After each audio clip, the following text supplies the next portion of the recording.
Hello વિદ્યાર્થી મિત્રો, રાધે રાધે. તો આજે આપણે આઠમો પગાર પંચની ડિટેલ લઈને આવી ગયા છે.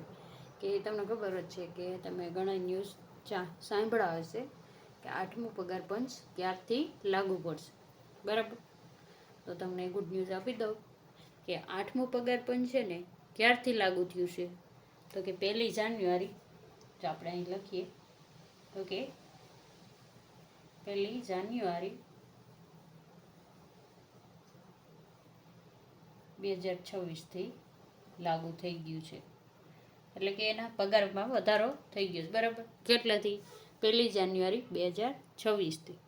તો કે પગાર વધારો તમને પૂછે કે ક્યારથી થશે, તો કે 1 જાન્યુઆરી 2026થી તમારે લાગુ પડી ગયું, એટલે કે તમારો પગાર વધારો થઈ ગયો છે, પણ હજી ખાતામાં આવશે નહીં.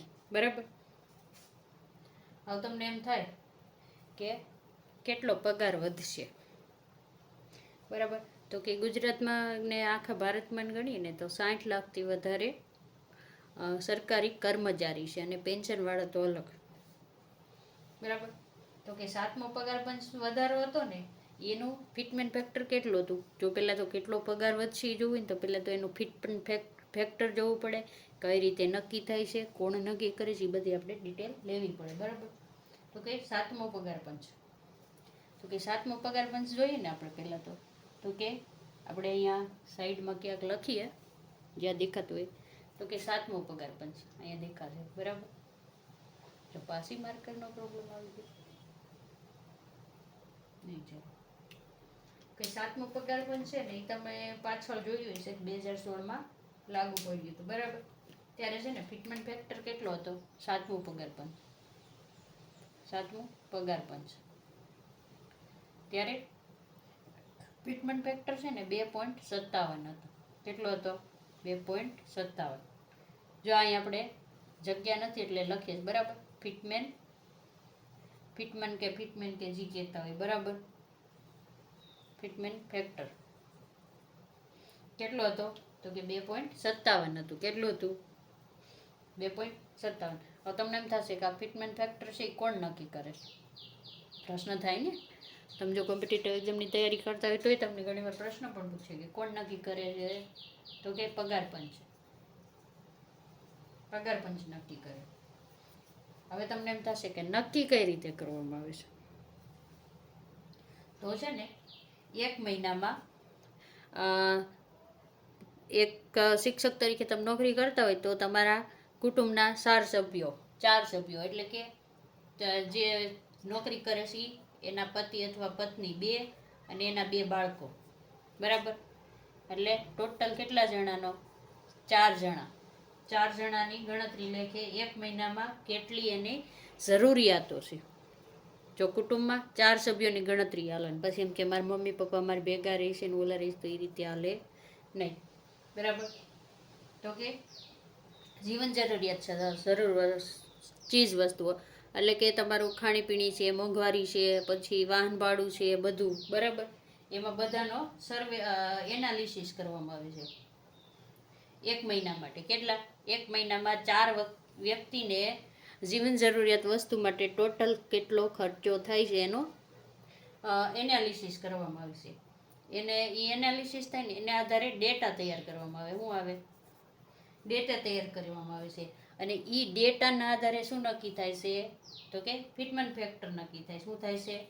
ફિટમેન્ટ ફેક્ટર ડેટાના આધારે નક્કી કરવામાં આવે છે. તો તમને એમ થશે કે 2008નું પગાર પંચ તો લાગુ પડી ગયું. બરાબર, 1 જાન્યુઆરી 2024થી. તો ફિટમેન્ટ ફેક્ટર કેટલું રહેશે?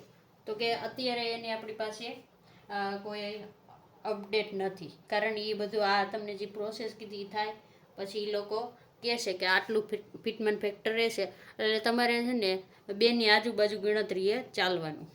બરાબર, તો કે આ વખતે છે ને 8મો પગાર પંચ છે ને એનો 12 મહિનાથી 18 મહિનામાં પ્રોપરલી એનું ફિટમેન્ટ ફેક્ટર ને બધું નક્કી કરીને એની એક ડેટ આપી દેવામાં આવશે ઓફિશિયલી કે આ તારીખથી 8મો પગાર પંચ લાગુ, એટલે ત્યારથી તમારા ખાતામાં જે પગાર વધે ને એ ત્યારથી લાગશે, બરાબર. ત્યાં લગીને અત્યારે તમારો પગાર તો વધી જશે પણ ખાતામાં આવશે નહીં. તો હવે તમારી પગાર ક્યારે આવશે ને ઈ અને કેટલો આવશે, બરાબર. તો કે આ 12 થી 18 મહિનામાં પછી તમને એ પ્રોપરલી ડેટ આપશે. એ ડેટથી તમારો એ મહિનાથી જે ડેટ જાહેર કરે ત્યારથી પગાર વધી જશે અને પછી ખાતામાં ડાયરેક્ટ વધેલો પગાર આવશે. ત્યાં લગીને અત્યારે તમારો જૂનો આવતો હશે, બરાબર. તો કે કેટલો વધી શકે, જો તમારું ફિટમેન્ટ ફેક્ટર છે ને 2ની આજુબાજુ રહેશે ને તો જેનો 45,000 પગાર હોય ને 45,000 એનો સીધો કેટલો થઈ જશે 58,000 થઈ જાય, બરાબર. કેટલો થઈ જશે 58,000. તો તમે તફાવત જુઓ તો આ બેનું કેટલો આવશે 13,000 આવે. 13,000 આવ્યો તફાવત, એટલે તમારો પગાર વધારો કેટલો થયો તો કે 13 થયો, બરાબર, વધારો. તો હવે આપણે હમણાં જ જોઈએ કે તમને 12 થી 18 મહિના પછી એની ડેટ આવે ત્યાં લગીન પગાર તમને પ્રોપરલી વધારશે. ત્યાં લગીન તો તમારો જૂનો પગાર તમારા ખાતામાં આવશે. પણ લાગુ ક્યારથી પડ્યું છે 1 જાન્યુઆરી. તો છે ને 1 જાન્યુઆરીથી પછી જે ફિટમેન્ટ ફેક્ટર આવે ને એની હારે આ 13,000 જે તફાવત થાય ને 13,000ની આજુબાજુ આવશે. એને એ સમજી લો કે આપણે ગયા વર્ષનો એ 2.57 હતો તો એને આજુબાજુ આપણે ફિટમેન્ટ ફેક્ટરને ગુણાકાર કરીને બધું કરી તો 58,000 પગાર થાય છે આપણો, બરાબર. અને 13,000નો વધારો છે. તો કે આ 13,000 છે તફાવત આવ્યો ને તો તમને લાગુ તો 1 જાન્યુઆરી જ પડ્યું.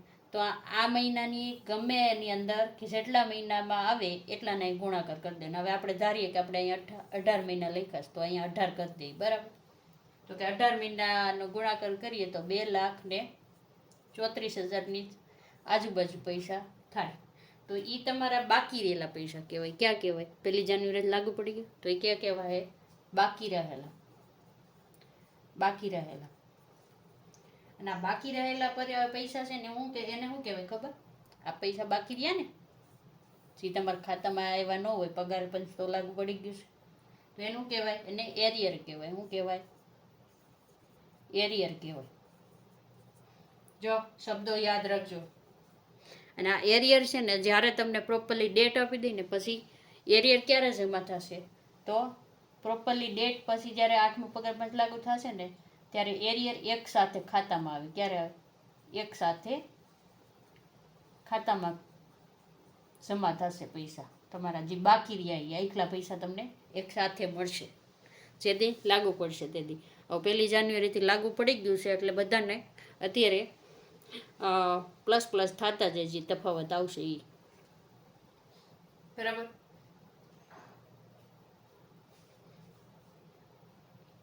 તો તમારા ખાતામાં ક્યારે પગાર આવશે કે જ્યારે ફાઇનલ તારીખ આપે ત્યારે. તો કે 1 જાન્યુઆરીથી 2026થી લાગુ પડી ગયું છે.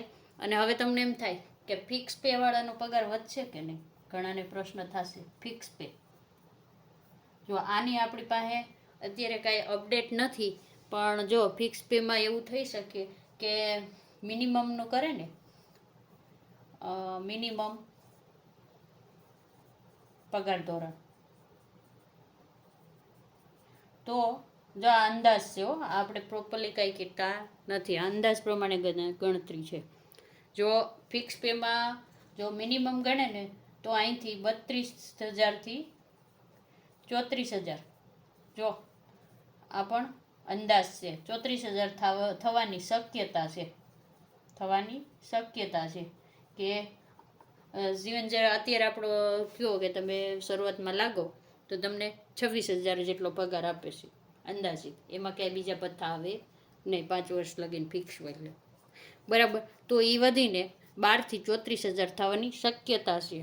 અને 2023માં તમને ખબર છે કે ફિક્સ પેવાળાનો પગાર વધાર્યો હતો 19,500માંથી તો 26 કે એવું કંઈક કરી દીધો છે એના આજુબાજુ. એટલે વધે પણ ખરો અને ન પણ વધે એનું આપણી પાસે કોઈ ડિટેલ નથી. જો તમને આ વિડીયો સારો લાગ્યો હોય, ઇન્ફોર્મેશન સારી લાગી હોય તો વિડીયોને એક લાઈક કરી દેજો, એક કમેન્ટ કરી દેજો અને આ વિડીયો બધાને શેર કરજો. રાધે રાધે.